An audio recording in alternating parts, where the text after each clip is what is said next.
Our speaker today is Ronald White. Ron and my background have crossed paths several times, and now we get together as friends and have lunch with regularity and talk about life and faith and what's happening in the church and in the world, and it is an absolute delight to be a friend with Ron White. Ron is an author, a historian, a lecturer, a teacher. He has just finished a book that's on the New York Times bestseller about Ulysses S. Grant, entitled American Ulysses. And he has written 3 books on Abraham Lincoln, and in fact just returned this week from the Midwest, where he was lecturing in St. Louis and in various places around the Midwest, Illinois, Springfield, Illinois, as a matter of fact. And so he is remarkably well known because of his interest in American history. He is a Civil War historian. He is a graduate of Princeton Theological Seminary and then did his doctoral work in history at Princeton University. And he lives in La Cañada with his wife, Cynthia. So we're blessed to have him. He works up at the Huntington Library as a fellow there and has access to their resources, and that's where he writes. And he's writing now a new history on Joshua Chamberlain. So it's wonderful to have him here. He will be with us today and next week as well. I'm thrilled to introduce to you Ronald White. Let's welcome him.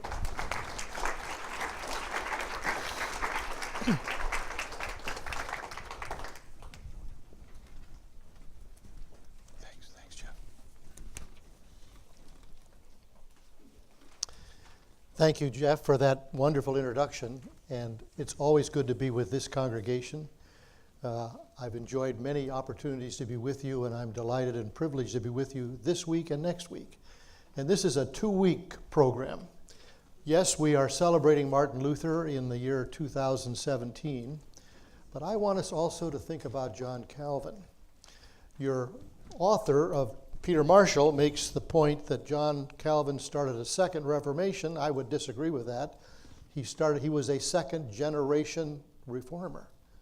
They were 26 years apart in age. Calvin accepted what Luther did and went on to expand it far beyond what Luther would ever have imagined.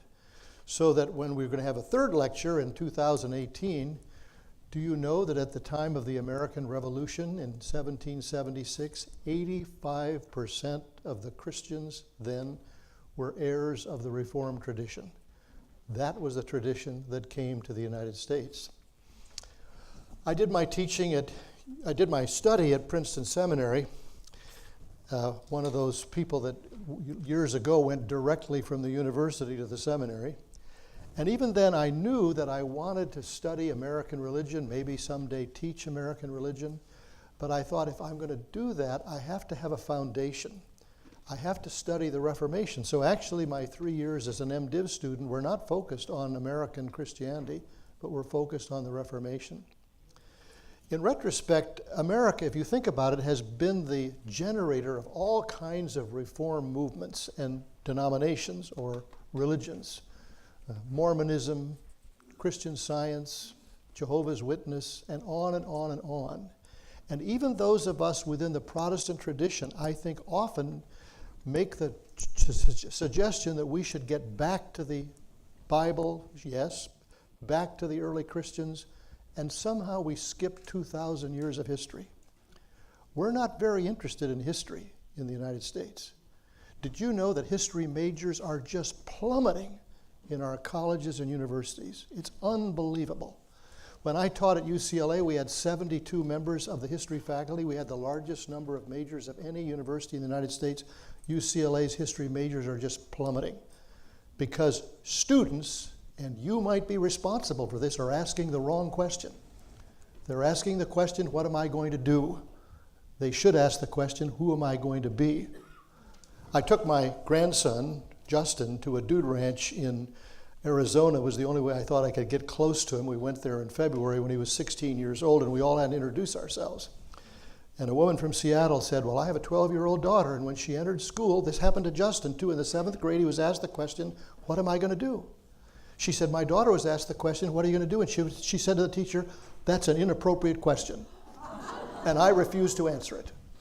She said, now, if you want to ask me the question, who am I going to be? I will answer that question, or I will try to answer that question. You see, history has no cash value. English has no cash value. Philosophy has no cash value. Psychology. Did you know that not many years ago, the male students at Harvard, 70% of them were focused on finance so they could become hedge fund managers? I believe in history. I love the banner out in front. I think the vision of Jeff and all those on the committee to do this is really exciting. It's terrific. You're pretty exceptional, pretty unusual, because the Reformation, I believe, is a prism by which we can look back to the first centuries. And when we encounter both Luther and Calvin, we will see very quickly that they're really asking the question, who is the true church? And each of them have come to believe that the medieval church has missed the mark. The person they quote the most, both of them, is the greatest doctor of the church, Augustine, over and over and over again. I had the privilege of studying for a year as a young man. The World Council of Churches did a program to try to help young leaders. I was like 27 or 28 years of age. Most of the people that they sent were from Africa and Asia and Latin America. And we were studying at this Church of England seminary, and I remember the warden, they called him. He was the principal. He ultimately became the dean of St. Paul's Cathedral, a remarkable man. He said, I remember, he said, when St. Hugh was here, he would get off his horse and he would do this, that, and the other. And I said, when was that? Oh, he said, that was 1290. People know their history, and they value that history. So what I would like to do today is to focus on the biography of Luther, and next Sunday, the biography of Calvin. Last Sunday, you had the great privilege of hearing both Phil and Mark Eaton introduce you to the larger context. And this, of course, is in the Peter Marshall book. He talks about this also. And hopefully you have a chance to read some of these books. If I may, I want to recommend the book I think is still the best.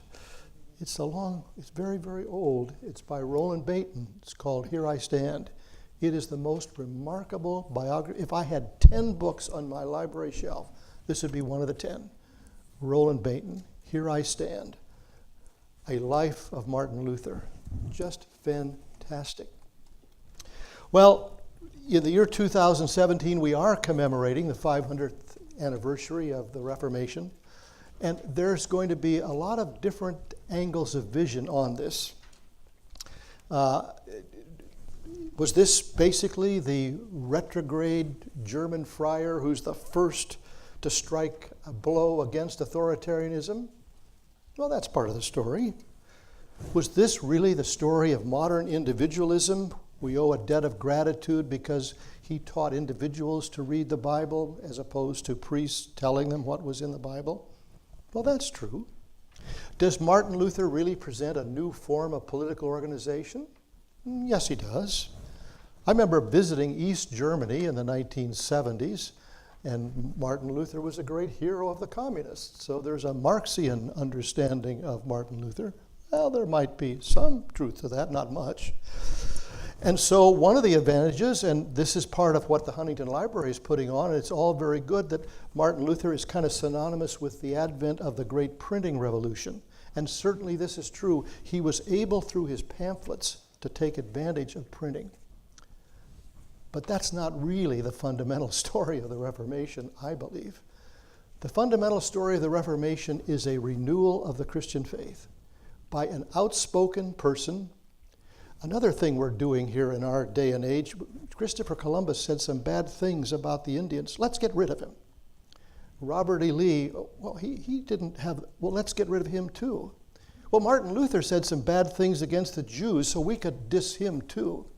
Could we please accept people within their own historical context and understand who they are in the 15th, 16th, 17th, 18th, and 19th century. If you read Luther completely, you won't agree with everything he says, but it's the most important thing. One of my dearest friends is Gary Gallagher, who's one of our great Civil War historians. He's led tours for the Huntington Library. He teaches at the University of Virginia, and he said the students come to the University of Virginia, the school that Thomas Jefferson founded, and what they want to talk about is Sally Hemings, not the Declaration of Independence. He said, we've got to focus on what is really important. Martin Luther is important. We need to understand him. Well, we need to understand who he is, and you got some of that in this book and some of that in the introduction by Mark and last week. The climate of opinion that takes place at the end of the 15th century, the beginning of the 16th century. My focus will be on biography, and by doing biography, I approach it this way. I want to work from the inside out. It's important what a person did. Abraham Lincoln signed the Emancipation Proclamation. Ulysses S. Grant led the Union armies to victory in the Civil War. But who are they? Who is this person? I think that's really exciting to find out who is Martin Luther. In a little bit, we're going to show a film. It's an old film. It's black and white. Can you believe that? It was nominated for 2 Academy Awards. I think I saw it when I was in high school. And I think it captures the dynamism of who Martin Luther is. I've seen some modern films. I don't think they come close to capturing what this black and white film does. To refresh our memories, Martin Luther was born in 1483 in Eisleben at the end of the 15th century in what was then the Holy Roman Empire. We often forget that the nation of Germany did not become a nation until 1871. It was a whole series of entities, regional bodies, city-states. And this has a role to play in who is Martin Luther and how the Reformation goes forward. The Church of the Middle Ages, if you've done your reading or if you listened last Sunday, is rife with abuses. This is part of what is taking place. The chief abuse for Luther will be what's called indulgences. That people, by putting money into the coffer, will be able to free themselves or even their relatives from pain in purgatory or hell. But what's really important, and I say this at the beginning of the handout, if you take a look at that, Luther says, others have attacked the life, I attack the doctrine. Now, your readings tell you that 95% of the people were not literate at the beginning of the time that Luther was born. And yet somehow, and I think this does have something to do with the printing press, Luther is talking about ideas. He has been presented as someone who is primarily a theologian, kind of a polemicist, a debater. I want to shift the balance a bit and remind us that he actually will have 2 roles. He was a professor at the local university in Wittenberg. He was also the pastor of the village church. And I think his concern was as much pastoral as it was theological or intellectual. You probably know the story that he wanted to become a lawyer. This was what his father wanted him to do. And in 1501, at age 18, as he was studying law at the University of Erfurt, he was caught in a terrible storm. It frightened him to death. And in response, he prays that if he is able to survive the storm, he will become a monk. He's a man of impetuosity. He does survive the storm, and he joins an Augustinian priory monastery in Erfurt. In 1507, he celebrates his first Mass. I wish we could see this whole film. It's 1 hour and 45 minutes long. It shows how, as Luther celebrates that first Mass, he is literally overcome with terror. Why is he overcome with terror? How can he, a fallible human being, approach this marvelous, holy God? He's not quite sure. He then takes a trip at the instigation or suggestion of his tutors to Rome. He walks, let me say that again, he walks 1,000 miles from Germany to Rome.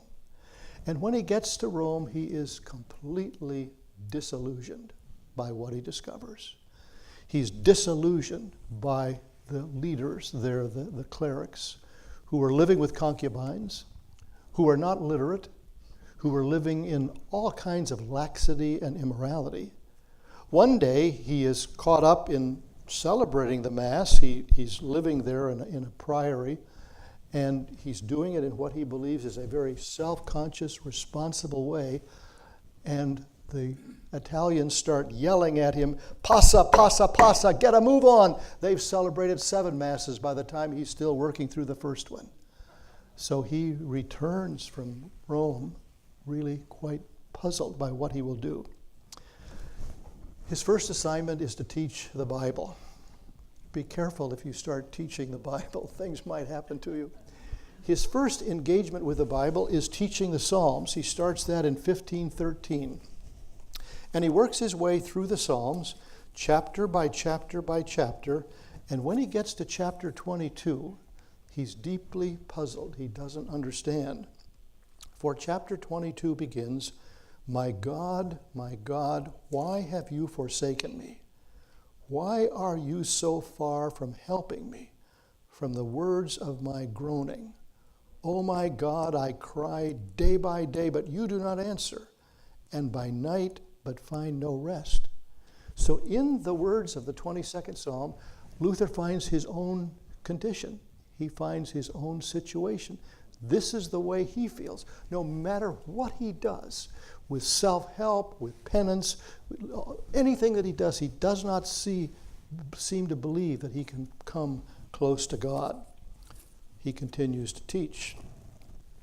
And by the way, the classes met at 5 o'clock in the morning. In the winter, they met at 6 a.m. This is part, I think, of the penance of the students. And in 1515 and 1516, he begins his lectures on Romans. It's interesting to me, if we were to go through history and look at some of the most important religious leaders, whether it be Luther and Calvin, whether it be John and Charles Wesley, whether it be Jonathan Edwards, whoever it might be, I think you would find again and again and again, Paul's letter to the Romans is critical. John Wesley says, my heart was strangely warmed when I came to Paul's letter to the Romans. Luther begins to call Paul the dear Paul, the dear Paul. He loves this man. And so he is working in the first chapter of Romans, and he comes to a verse that again, he struggles with. The verse, I was looking this afternoon at the various translations of the verse, but it's Romans 1, verses 16 and 17. I'm going to read from the New Revised Standard Version. For I am not ashamed of the gospel. It is the power of God for salvation to everyone who has faith. So obviously, the dear Paul is struggling with his own calling when he has to say, I'm not ashamed. Luther's struggling with that. And then he gets to verse 17, for in it is the gospel, the righteousness of God is revealed through faith for faith. As it is written, the one who is righteous will live by faith. In the handout, which is Luther writing many years later, like 1546, he's trying to capture what was his experience. He tells you his story and how for him the righteousness of God was always a judging God who judged him because he was not righteous. But suddenly he discovers in Romans 1, 16 and 17 that the righteousness of God is what he will later call an alien righteous. It is not my righteous or your righteous. Luther's also, and Calvin even more so, is a part of the whole Renaissance movement of which the two key words were ad fontes, back to the sources. So Luther is driven back to the sources, to the Bible. So before we get to the 95 Theses nailed on the castle door at Wittenberg, we really have to get back, and if you really want to enjoy this, you can read Luther's lectures on Psalms or lectures on Romans, or ultimately his lectures on Galatians. It's interesting what books he chooses, which begin to turn him around. He nails that 95 thesis to the door at Wittenberg. It's written in Latin, and it's been taken, therefore, to mean by scholars that this is an invitation to debate. Well, that's true, but what's missed is he was the pastor of the village church, and his real concern was for the life of the people of that congregation and how he felt they were being led astray, and he was struggling to figure out what's the best way forward. Luther did not think of himself as an innovator. He was not trying to start something new. In many ways, he was trying to reclaim something that was old, something that was in the Bible for sure, but we will see, and when we have this dramatic scene from the film, the early church, especially Augustine, the early church, what they had to say. He nails those 95 theses to the castle door in 1517. By 1521, in 1519, he is called to account to have a conversation with John Eck, one of the leading theologians of the Roman Catholic Church. And I think rather than simply reading about this, I'd like you to see it. I think this captures the dynamism of this moment. So Brandon, if we're ready, we'll just take a few minutes and watch this little bit. It is the sense of this body that sufficient argument has been heard on both sides. Dr. Martin Luther, embodied in Dr. Karlstadt's propositions are many of your own doctrines. If you so desire, these may be debated here.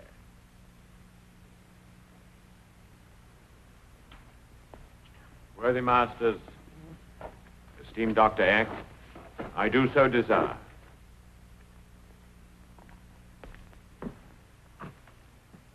In the name of our Lord, Amen. Out of reverence for the Supreme Pontiff and the Roman Church, I would have preferred to take no part in a discussion which cannot but lead to disunity within the ranks of the faithful. But out of respect for the truth, I repeat, it was not upon St. Peter that Christ founded the church, but upon himself. But, my dear doctor, many authorities disagree with you. Capectus, Scotus, Peter Lombard, for instance. To say nothing of Cyprian and Nazianzus, yes, doctor, they do. But my authority disagrees with all of them. And who is that authority? St. Paul. For no other foundation can man lay than that which is laid, even Jesus Christ. But, doctor, these attacks upon the Pope cannot help but bring disunity upon the Church. That is not my intention. But the effect is the same as if it were. In fact, it is common knowledge that your doctrines are approved by those who have already split the Church. Name them. The followers of Huss. The Hussites are wrong. But I confess I find much that is acceptable to Christ among their doctrines. Such as? Such as this. There is only one universal church. Or this. It is not necessary for salvation to be subject to a Roman Pope. What, doctor? That is the heart of the heresy. That is exactly what Huss said. It does not matter who said it, it is the truth. Martin Luther, do you think you are the only one who knows the truth? I will tell you what I think. I have the right to believe freely, to be a slave to no man's authority, to confess what appears to me to be true, whether it is proved or disapproved, whether it is spoken by Catholic or by heretic. Then you deny the authority of the Pope.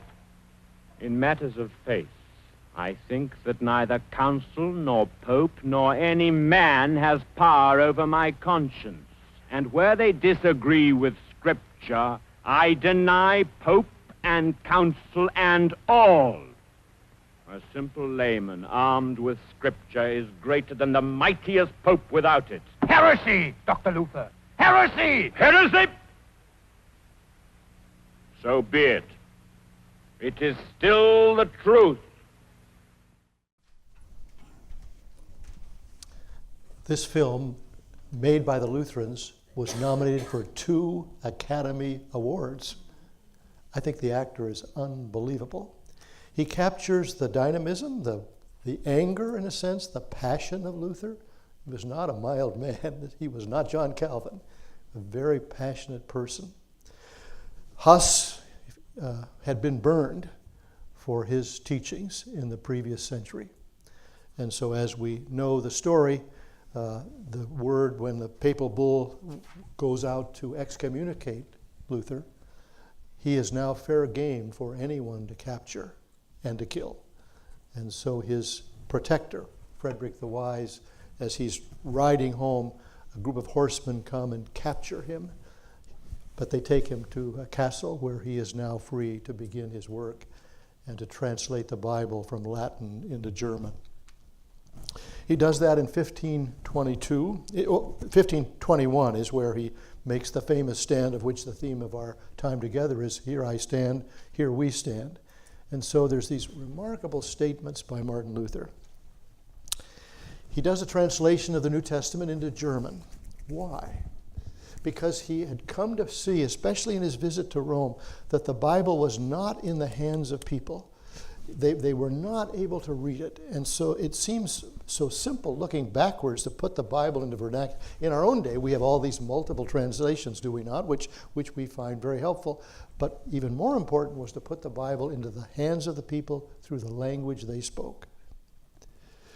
In 1522, the same year, he publishes a congregational hymnal. Up until that time, it was often quite beautiful. The music was all done by the priests. The people were silent and passive. And so that first hymnal has 33 hymns, which are quite remarkable. And at the end of our time this evening, we will, at 1527, he wrote, "A Mighty Fortress is Our God." It's fascinating when Vatican II was kind of completed in the early 1960s, and they had a celebration in the Catholic Cathedral in St. Louis. The processional hymn was "A Mighty Fortress is Our God." Unbelievable, unbelievable. In 1525, Luther marries. What's really going on here in the Reformation is what is the authority? For Luther, obviously, it's the authority of the Bible, the Word of God, but the Roman Church then and now really has 2 authorities. It has the authority of the Bible, and it has the authority of tradition. So when you ask the question, where does celibacy come from? It comes from tradition. When you ask the question, where does the confessional come from? It comes from tradition. Now, I don't want to be over against tradition, because then I would be speaking against the very history that I'm just talking about. But Luther is sort of asking the question, let's get back and ask the question, what is really fundamental? So the Roman Church of his day had 7 sacraments. And Luther said, but there's only 2 sacraments that are sanctioned in the Bible: baptism and the Eucharist, or the Lord's Supper. Sanctioned, done by Jesus and in the Bible. That's the way he makes the chain. There's other parts of the Reformation that may not strike us so much, but were really important. Up until that time, communion for the people was only of one kind. The people were only allowed to have bread. There was no wine, because the people were viewed in a kind of negative way, and they might take the wine, which was the blood of Christ, and somehow it would be spilled on the ground. And so one of Luther's first reforms is to restore communion in 2 kinds, so that we have both the body and the blood. Very fascinating. In 1529, the Roman Catholic Church is trying to push back against Martin Luther. They convene a diet at Speyer, and those who are at that point the minority issue what they call a protestio. They use this word, they are protesting. That's where we get the word Protestant. They are protesting the attempt to sort of overcome or overwhelm what is taking place, to really stifle, as it were, this movement. I want to emphasize again that I think part of the key to this effort is Luther's dual role as professor and as pastor. Often we emphasize the professorial role, but I think it was his concern for people, for the common person. And this is why his popularity sort of just mushroomed. People understood him to be a person who was in touch with them. And in his various pamphlets, he wrote in a very fiery way. If you have an opportunity to go further and deeper, read some of Luther's writings. He is one of the most pungent kind of writers. I love his just various sayings. Hunger is the best cook. It's a great text for a communion sermon. Hunger is the best cook. That's so typically Luther, by the way he's able to say this. So what is the Reformation of Martin Luther? It is calling the church back not simply to the Bible, which it certainly is, but calling the church back to the kind of pristine period of the church, the early church. So if we were to go on in that movie where Luther, in one sense, what we saw is, oh yes, all these authorities have quoted things and they're wrong. But then Luther from memory will say something like, oh yes, it was Augustine, the Confessions. I think it's on page 372, at the bottom of the page, yes. And so he knows the early church. And he's sort of saying, we've wandered, we've lost our way, we've diverted our path from the early church. And this is where we need to return to make our stand going forward. Luther put his stamp of approval on Paul. And so his major biblical literature that bounds or funds what he's doing is Paul's writings, especially the letter to the Romans, especially to the letter to the Galatians. This is what gives him the energy and gives him the substance. I think for all of us, it calls us back to sort of saying, and what are our sources as we seek to be Christ's disciples today? What is it that really energizes us? What are our marching orders? I want to also in these two Sundays begin to suggest a contrast between these two men, Luther and Calvin, both of whom need to be revered, need to be understood, need to be fully appreciated. Luther and many of those in his own day believed that Christ would come within his own lifetime, or perhaps within a very, very few years. So their concern was not building some Christian commonwealth. It was actually the individual believer and how that believer could be solidified in his or her relationship to Christ. Another contribution, therefore, to do this was Luther was a great innovator in building schools. And schools were both for boys and girls. He set up all kinds of schools to educate young people. He felt this was what was missing in the Catholic Church. He was appalled at the illiteracy, not simply of the people, but of the priests themselves. This must change. How would he instruct these people? He did so by constructing in 1529 his small catechism. As Jeff suggested, I'm starting in on a new biography on Joshua Lawrence Chamberlain, the hero of Little Round Top, the man from Maine who was fluent in 9 languages besides English. And as I got into his early life, I discovered that central to his life was the memorization of the Westminster Shorter Catechism, 107 question and answers. We used to do that at Princeton Seminary, and if you got it right, you were hoping they wouldn't ask you the wrong things. You might get $500. So they'd go 37, and you hope you'd memorize 37. 49. You know, in our day, we have turned away from memorization. We say it loudly, oh, memorization is simply rote. We wouldn't want to do that. Well, actually, memorization is exactly the opposite of rote. It is the fact that by memorization, Luther believed that these children and young people would learn the meaning of their faith. In his day, it was possible to memorize the Lord's Prayer or memorize the 10 Commandments. But by having his catechism, where there's a question and answer, he believed, as did Calvin, this is a way by which you begin to think about your faith, begin to get to the meaning of the faith. So if you look at the two denominations, Lutheran and Presbyterian, these are the only two denominations who have really emphasized catechisms or confessions. In our Presbyterian church, there's a strong emphasis upon confessions. This was part of Luther's attempt to say, how will I inculcate young people children into this faith, he will be doing the shorter catechism. In 1530, he was instrumental in forming what became the Augsburg Confession. And so there's a series of 16th century confessions that are at the heart of the Lutheran faith. For he was thinking, how can this movement be carried on beyond myself, my own lifetime? It was by these confessions and catechisms. So how did Lutheranism fare? Well, it fared very well in Germany with many of these sort of city-states and regional bodies. It became the dominant faith of Scandinavia, of Denmark, Sweden, Norway, Finland. This is where the Lutheran Reformation took effect. Why should we be studying it today?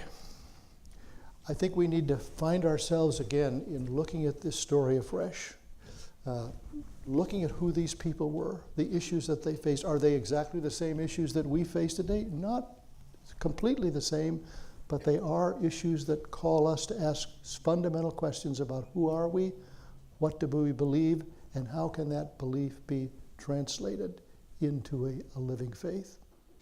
Thank you very much.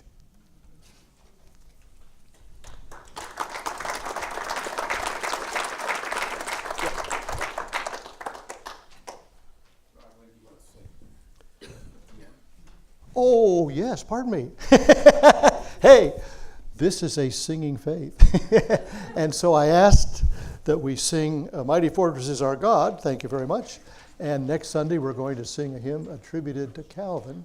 And let's sing this song, and then let's look at it again. It's both on the screen, and it's also on your handout. And I want to then come back, now that you've been reading and talking about this together, and see if we can sort of exegete the hymn and sort of say within the hymn, where do we see Luther's theology? How does this hymn express? Because it really does. So, here we are.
Thank you, Marilyn. You may be seated. Let's take a moment here, if we can, just to be interactive about the hymn. Okay. Yeah. This is Luther's theology in song. You've been reading, you've been listening. Let's look at it and take it verse by verse. To work it onto the page, I had to put two lines together, better than what Marilyn did with the actual versification of the hymn. What strikes you about this hymn? What lifts up for you Luther's theology or the Reformation in these words? Just anyone. The sovereignty of God, Tom. Thank you. Yeah. It comes through again and again and again. Notice the action verbs. This is not a passive God. This is an active God. Okay? The battle between darkness and light. Yes, this is something that may strike some of us or our contemporaries as sort of strange. Professor James Loder at Princeton Seminary, a remarkable person, would often make the comment that we live in a two-dimensional universe, sadly, whereas the universe is actually four-dimensional. And the third and fourth dimension are the power of evil and the power of the Spirit for good. And we have compressed it. And so we're not sure what to do with the power of evil or the devil or demons. But Luther is very much aware that there's a power working against this. It's not simply the clergy of the Roman Catholic Church. There's something underneath this. And we've kind of forgotten that whole message. We may not even believe it. But this is central in all four verses. Yeah. Yes? I think that, along with that, the last line of the third verse, one little word shows up. Isn't that something? One little word. Luther's emphasis on On Scripture. Scripture. He knows that one little word is a huge... Yes, yes. How about the whole notion of self-help here? Did we in our own strength confide? This is what Luther had done for years after he had become a monk. He tried everything he could by his own strength to achieve some kind of salvation, but he always found himself wanting. He always found that his battle, his effort was not enough until he discovered something more. Other comments on the hymn, because I think it's all right here in these four verses. We don't often have the chance to talk about hymns, we just sing them. From age to age the same. See, Luther is claiming the whole history of the church, which he feels has been covered over. He wants to go back to the early church, not simply the Christians of the biblical period, but the first 4 centuries of the church, who got it right, and then somehow it began to be lost. Yes? The second line on the fourth verse, the Spirit that gifts are ours. Yes? To him, does cite it. Say more. How would you Pardon? say more? Why do you think that's so important? What do you see in that? Oh, because it's giving the power of the church to the people. Ah, okay. What we failed to talk about was the whole sense of the priesthood of all believers. And so this is what Luther wanted to do. When you give the Bible to the people, when you give the songs to the people, this is a very democratizing movement. And so he was taking away the power of the priesthood. We haven't really talked about the fact that, unfortunately, Luther will encounter people on the left. At the very beginning of that sequence from the film, his follower Karlstadt will go far, far beyond Luther and begin to rip the priests out of the thing, tear things down from the church. And Luther's quite conservative in this sense. He wants to keep the church as it is. His opponents became not simply those on the right, which would be the Roman church, but those on the left who wanted to destroy everything, take it all away. No, he didn't want to destroy everything. He just wanted to have it in its right place. Yes, Nancy. In that same last stanza, the next line, let goods and kindred go, this mortal life also. All through this, it seems that he's calling us to get our priorities straight. Yes. And I've wondered, was Luther, knowing the fate of Huss, ultimately the fate of Wycliffe, was he willing? I think he was, to let his life go. It was really only the protection of Frederick the Wise that saved his life. He was willing to give up his life for what he felt was the truth. I love that film because I think this is not some mild pardon me, academic. This is a fiery guy, and you sort of saw that in that film. I think that was a great personification of who Luther was. Yes? Name of the film again?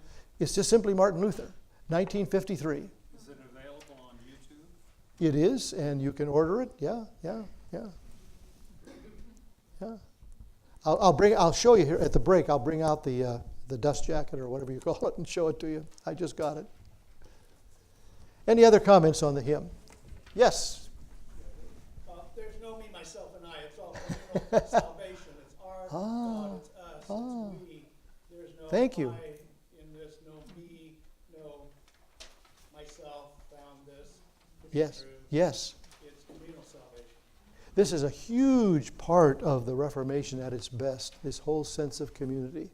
And it's not a division of community where you have the priests who are the superstars, so to speak, they're at the upper level, and the rest of us who are the laity, we're at the lower level. Luther is trying to close that gap and make us all part of this community. Very, very good. Okay, well, a lot to think about. We're going to take a break now.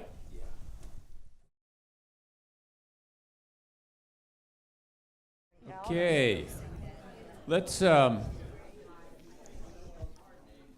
begin this discussion period with a question. I think Tom Erickson has one, so let's start with this. Mark or Ron, or both, would you say a word about Luther's two-kingdom theory? And then, in your opinion, how did that theory contribute to the rise of Adolf Hitler and the Holocaust? That's a great question. Tom, my senior thesis at Princeton Seminary was called Luther and Calvin on Political Theory and Duty. And central in Luther's theology, which, fascinating, is not in any of the books that I've read so far that you've recommended, is Luther's theory of the two kingdoms. We don't really know where it comes from. You could try to find it in the early church, but the two kingdoms is this, that there is the kingdom of the Lord, and there's the kingdom of the world. And in the world, we need police, we need armies, we need putting things down. So in 1524, the peasants rise up, many of them to support Martin Luther. And to their surprise, he says to the authorities, put them down, kill them, strike them down. And this leaves people perplexed. And Tom's latter part of his comment is, how did this contribute to the rise of Adolf Hitler? Because what happened at the beginning of Nazism was in many ways the Lutheran tradition of the two kingdoms, that there's the kingdom of the sword and the kingdom of the spirit. And therefore they were not to be concerned with the kingdom of the sword. That Hitler was a part of the political realm, and their realm was to be only the realm of the church. And therefore, did the Lutherans in many ways contribute to the rise of Hitler? We will see when we get to Calvin next week that the Reformed Christians in Germany took a very different tack. I don't want to get ahead of ourselves. And again, I think I disagree with our author here. In Calvin's book, there are 4 books in Calvin. Book 4, chapter 20. Calvin actually sanctions the right of resistance. The right of resistance. And he does so on the basis that the magistrate, both of these are often called magisterial reformations. By that I mean Lutherans and Calvinists, it's another name for Reformed, wanted to support the magistrate or the government, unlike the Anabaptists, or like today we might think of Mennonites, Amish, who want to separate themselves. They don't want to go to the public school. They don't want to serve in the military. No, they wanted to do this. They wanted to participate. But at what point do you simply sanction what the government is doing? You know, Romans talks about how the orders are there for our own good. Calvin goes beyond that.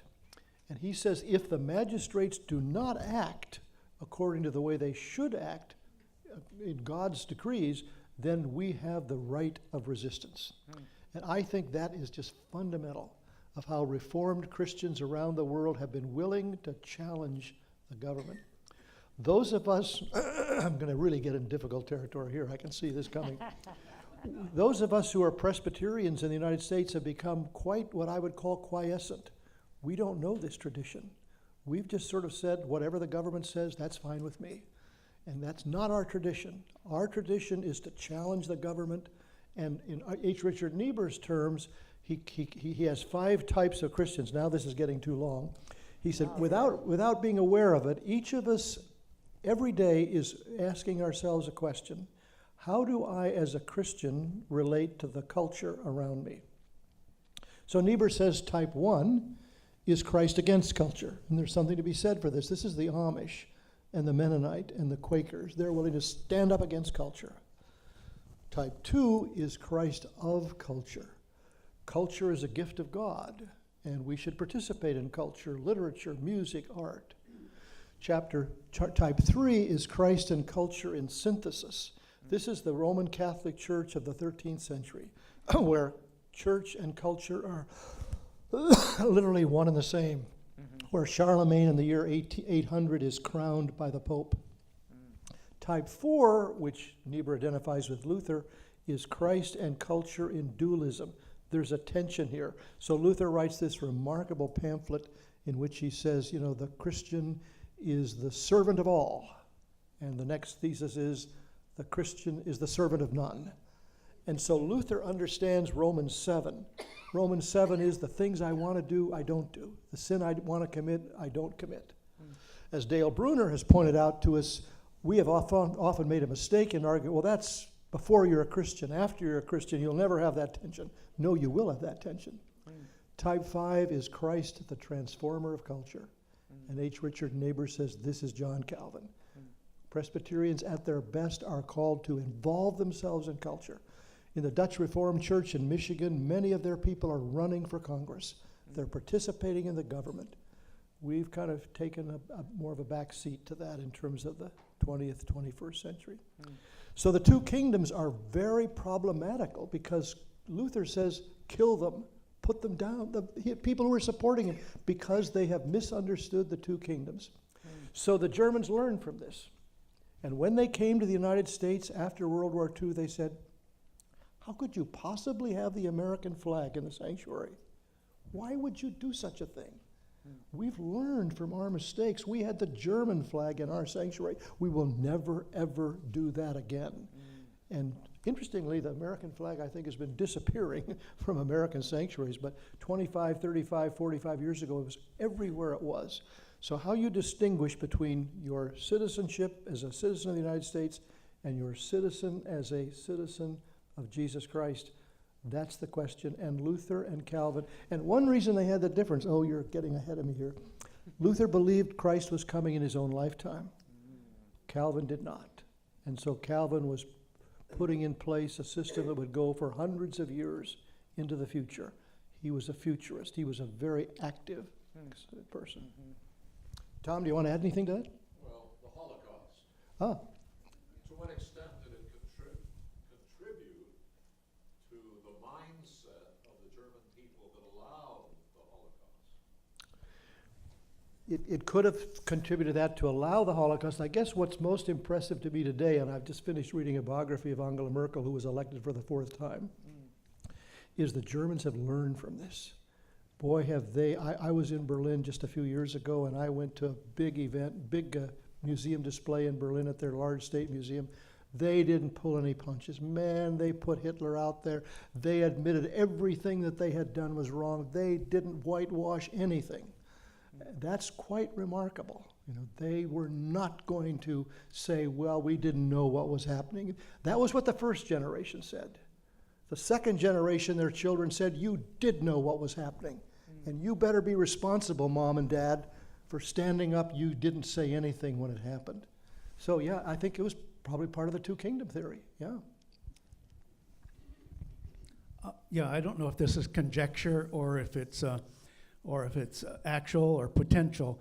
But my question is, with the earmarks of a Reformation 500 years ago, and having global historians here on our stage, today in the 21st century, what would be the earmarks of a 21st century Reformation happening now? that you would see? Is that just conjecture, or are we in the midst of a 21st century Reformation when a couple days ago the Pope's accused of heresy by 70 of his theologians, and denomination after denomination are dividing into left and right, and schisms are occurring? Are we in just an earthquake in Earth's history, or are we in a Reformation period? I'm going to hand this to Mark, but let me just conclude one thing. Angela Merkel is the daughter of a Lutheran pastor. Her father was asked by the bishop to go from West Germany to East Germany. She said, I grew up behind a wall. There will never again be a wall in Germany. I grew up under Nazism and communism. We will not have that kind of society. So it's very fascinating how our own personal experience, her experience as the daughter of a Lutheran pastor explains so many things about who she is as a person.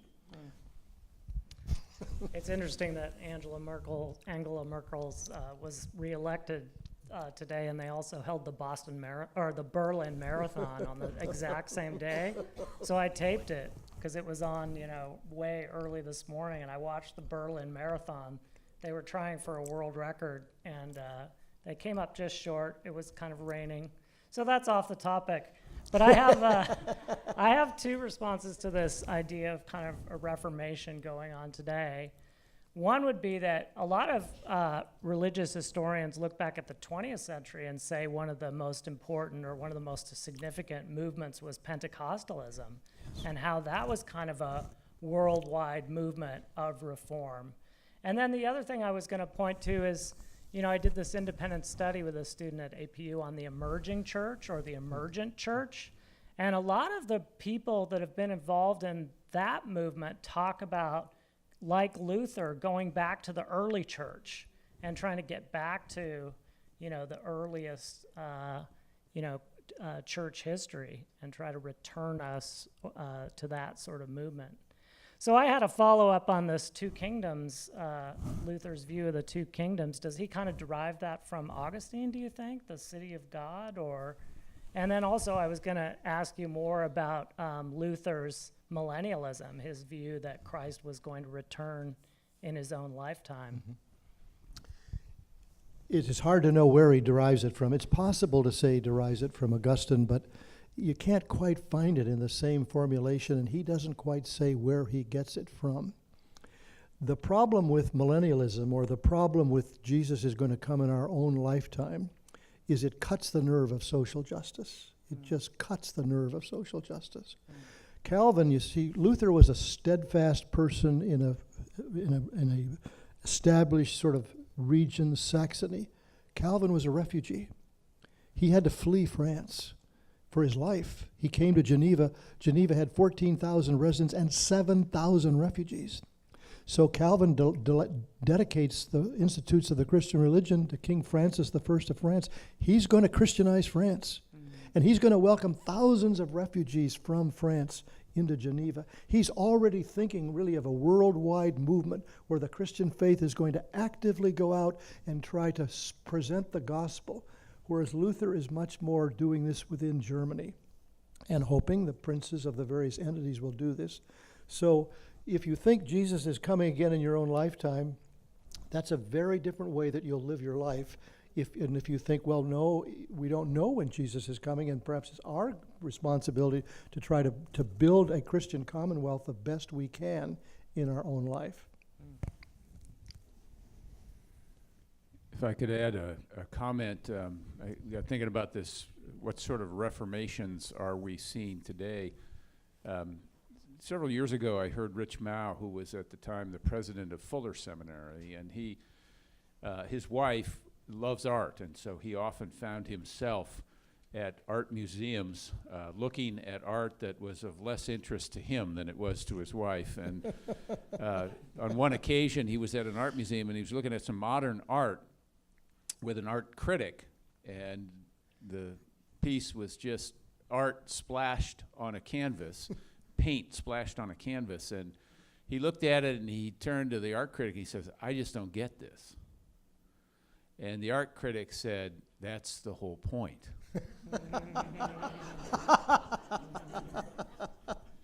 And he went on to say, if Rembrandt is art, how about this?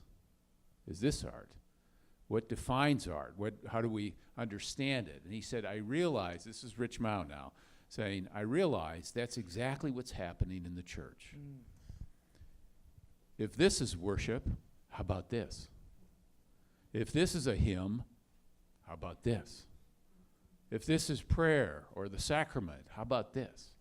So I think there's a willingness to explore the boundaries and try and identify what is and what isn't worship and the church and Christian faith. And in many ways, I would argue that Southern California has been a place where it's not only exploration of entertainment. I love Southern California because it's the first place I actually had to buy a tuxedo in my life. So there's tradition here, but there's a willingness to think beyond the box. And I think the entertainment industry and I think the .com industry adds to all of that. But it's certainly been true in the church. When you talk about Pentecostalism, the Assemblies of God, so many church expressions, non-denominationalism has really started here in Southern California. So we see more of that kind of expression than probably other places in the country. Other questions? Yes. Ron, a phrase that you used earlier caught my attention. His or her faith. And you mentioned the school that was for boys and girls. Would you go into a little bit about Luther's attitude toward women in the church? Thank you, Nancy. Well, first, simply the act of marriage, of course, was an act of liberation for him and for her. Calvin also married. And the idea, I don't know enough to say in great length about this, but I was surprised when I saw this. My goodness, schools for boys and girls in the 16th century? I mean, that is really quite remarkable. So I guess I have to stop there, but I was taken by surprise by that and found that to be quite a positive affirmation of Luther's beliefs. Yeah. Yes? A question about your personal journey. Yes. How did you move from Princeton Seminary to a wonderful book on Grant, which certainly changed my view of him, to what are you doing at the Huntington Library now? Tell us a little about your journey from place to place. Well, I think we all have chapters in our lives where we do different things at different times. And it may be something that comes from within. It may be the circumstances from without that kind of suggest we might do this, that, and the other. So when I was hired as the dean at San Francisco Theological Seminary, one of the faculty said, I don't know about this guy. It doesn't seem like he can keep a job. Which is to say, I've been a parish pastor. I've been a college chaplain. I was the director of continuing education at Princeton Seminary and the dean at San Francisco Seminary. And as I look back on it, I always had a love of writing. I mean, I was on the school, Glendale High School Explosion, which was the school newspaper. But I guess because I was always doing 2 or 3 things at once, I never had the opportunity to do this in a full-time way. And one day at lunch at the Huntington Library, be careful who you have lunch with, a friend of mine who was a full-time writer said, you can write for a larger audience. He said, pardon me, most academics cannot. He said, could I introduce you to my literary agent? And that was a chapter that began rather later in life and has taken me totally by surprise. Other questions? What about this latest biography that you're working on? Oh, okay. Well, the latest biography, when I do a biography, I want to do what I call from the inside out, and I'm looking for a faith story. I really believe that our modern biographers very sadly have overlooked the faith dimension of our major American figures. So I wrote a biography of Abraham Lincoln. He never joined a church. When I first went to Springfield, where I was on Thursday night, my friend there said, Lincoln wasn't a joiner. He wouldn't join a church. He spoke at many temperance societies. He wouldn't join a temperance society. He wasn't a joiner. Don't make too much of that. So I followed Lincoln's career, and he gets to the second inaugural, and in 701 words, he mentions God 14 times, quotes the Bible 4 times, and invokes prayer 3 times. Absolutely incredible. There's a deep Christian faith in Abraham Lincoln that has just been, why has it been overlooked? Does the historian himself, herself, not think it's important? Do they say, well, that's the 19th century? You know, they quote the Bible, they quote Shakespeare. Are they unable to tease out of it what it means? I was talking to the director of the U.S. Grand Historic Site yesterday at lunch in St. Louis, and there's this strange phrase in the second inaugural address, divine attributes. I didn't know what it meant, so I turned to someone much smarter than I was, a Presbyterian theologian. He said, that's the first 3 chapters of the Westminster Confession of Faith. It's all about the divine attributes of God. Well, this is pretty sophisticated language. Doris Kearns Goodwin says, Lincoln uses religious language, period. Wait a second, it's far more than that. This is really quite sophisticated theology. His pastor in Washington was #1 in his class at Princeton Seminary and a student of Charles Hodge. So I turned to Grant, and I never saw in any biography that they talked about his faith. This was a Methodist faith. There's a profound faith here. When Grant was elected president, the Methodist Church was the largest denomination. We're supposed to be talking about the Reformation. The largest denomination in America by 1860, and this was the son of Methodism. So they were the first church to build a national church in Washington, far before the Washington Cathedral. And they dedicated that church 4 days before Grant was inaugurated. He was a member of the Board of Trustees. Julie was in charge of retiring the debt for the church. So my new project is Joshua Lawrence Chamberlain, the hero of Little Round Top at Gettysburg, who went to Bowdoin College. His mother wanted him to be a missionary. He went to Bangor Theological Seminary for 3 years. 1 year after Gettysburg, he's wounded on the battlefield at Petersburg, and 2 surgeons tell him, you will not live. You cannot survive. So he writes a letter to Fanny, and he said, I simply want to tell you, I believe in Jesus Christ, and I love you, whatever happens. And she reads his death notice in the main newspapers. And he lives to be 85 until he dies of the wounds he suffered at Petersburg. So there's a profound faith story here. There's good biographies of Chamberlain, but that faith story, and Chamberlain, with his gift for language, decided that he would do all of his theological studies in both German and Latin. He wouldn't use English. I don't think that's going on today at Princeton Seminary or Fuller Seminary. Enough.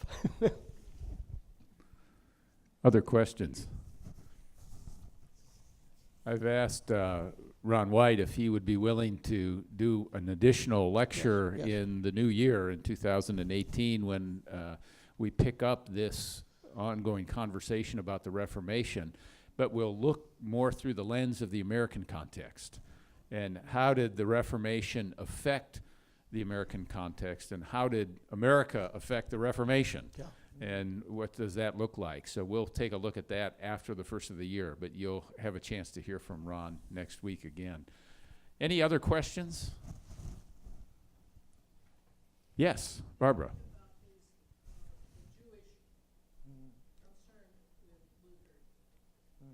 Yes, what I said was, and it's in this larger context, that we should now completely do away with Christopher Columbus because of the things he said about Indians and on and on and on and on. Well, Luther says some pretty bad things about Jews. But anti-Semitism, or maybe that wasn't the right term, but that has been pretty alive and well through many, many, many centuries, going way back before Luther. And so I don't want to take away Luther because of what he says there. I'm not knowledgeable enough to say, well, is there an origin to that? You know, why does he say that? He's saying something that is fairly commonplace, actually, in his day. But in the last several decades, people have kind of jumped on him as they've found these comments and used them to sort of, what's the word I'm looking for, to kind of marginalize how he can't be important if he said these things. And I'm just arguing that we have to understand people in their own historical context. Not excusing him, but I don't need to excuse him. I just want to say, well, this is the way he and many people in his time thought and talked. There's a couple new biographies out on Luther, and I know there's one coming out by Brad Gregory from Notre Dame, and I suspect that they address this issue head on in those books. Ron, you're a professor at heart. Where are you teaching now? Thank you, Tom.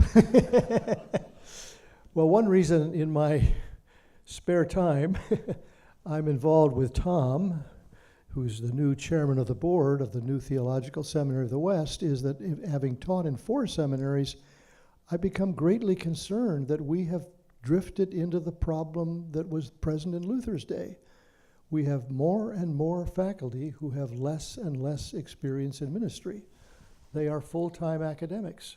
I'm not saying they're not Christian, and I'm not saying they're not involved in the local church, but Jeff gave me a story, if I can be permitted to say this, that he got a call from a person at a neighboring seminary who said that she was teaching a class in preaching, and the next week the class was going to focus on funerals. But she'd never done a funeral. So she called Jeff to see if he would be willing to come to the class to talk about funerals. You've never done a funeral and you're teaching preaching? What this means is, in this age of specialization, we have faculty who are academics and then we have pastors. What the new seminary is attempting to do is to have faculty who are pastors. They may not have written as many books, but our students are discovering in the classroom that these people know the church, they're able to translate ideas into faith, and it's really quite exciting to have people who have a bivocational or dual careers. They're involved in active, practical ministry. I think it makes all the difference in the classroom. When I went back for my 50th reunion at Princeton Seminary, I kind of Googled my faculty, and I discovered that 50 years ago, almost all the faculty did have experience in ministry. Even people who were teaching New Testament, Old Testament, church history, theology, Christian ethics. That's not true today. And I'm not criticizing any seminary because it's across the board. People are being hired for their academic expertise.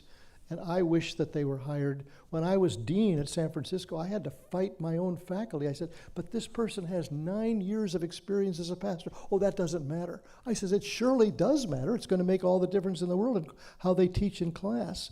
I had a 26-year-old woman graduating with a PhD from Princeton Seminary, and she said, my faculty have told me I cannot afford to become a pastor. I have to be able to start writing articles. I said, pardon me. I said, if I'm still around and I know that you have 4 or 5 years experience as a pastor, I'd be much more ready to hire you than someone who has no pastoral experience, because you're going to be much more effective in preparing people for ministry.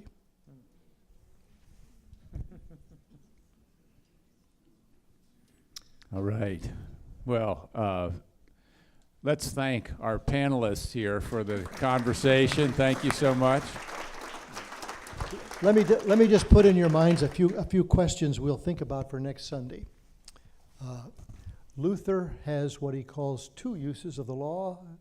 Calvin has 3. Why?